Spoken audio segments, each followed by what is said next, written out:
Ramona. Hey, Teresa Beams. Tell me how land is came to be. I have always believed the importance of land and access to land. I think that our culture and who we are is tied to land, that if you don't have space to be fully human, that there's something oppressive about that. During the pandemic, I started doing more walking in different parks. The first park I went to was Iroquois Park, and I went to Iroquois.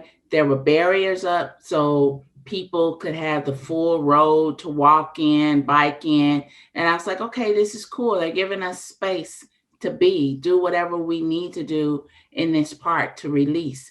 But then when I went down to Shawnee Park and Chickasaw Park in Louisville's West End, there were police cars blocking the entrance with armed police officers in the cars. And I was like, am I supposed to be in this park? Why are they here?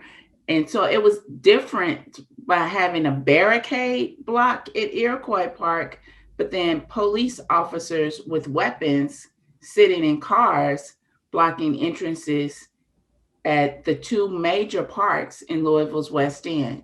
And then I went to Seneca Park, and there were so many people in Seneca Park doing whatever they wanted to do. I didn't think there was a pandemic going on. And I got a little scared. And I was like, should I even be in this space? And that was one of the reasons for inviting 5 artists to visit 20 different parks, because I wanted to see if they saw what I saw.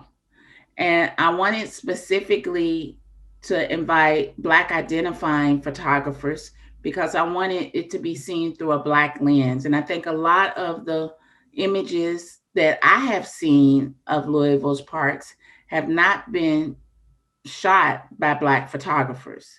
So I wondered, would their view be different?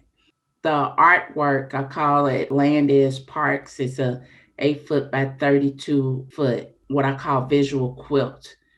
And the borders of that quilt really, I think, help us to think about culture and some of those systems that we intentionally and unintentionally take part in to keep in place systems that are inequitable.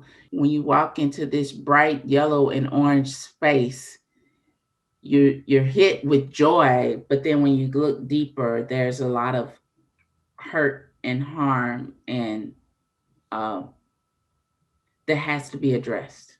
Our park systems are struggling. So what are we going to do as a community to advocate for more of our public dollars to go to making sure these spaces are well maintained and well resourced? I'm hoping that this exhibition will help lead to discussions where people are thinking about what they can do personally to take care of our public spaces, because they are all of our spaces.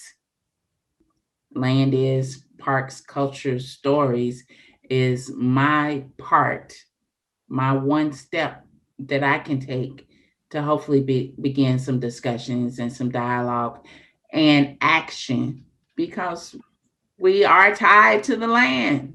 We are of the land. We are Yes. all connected. Yes. Yes.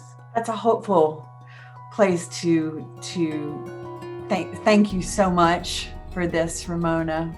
And I'm so happy to be working with KMAC at a time where we can have these meaningful conversations and work with artists like you who fearlessly bring these things to light that we must explore and get real truthful about, you know? So thank you. Well, thank you. Thank you for this opportunity. And I'm thankful for Joey for inviting me to do this work at KMAC. You're very loved by KMAC, Ramona. Thank you. Thank you. Thank you.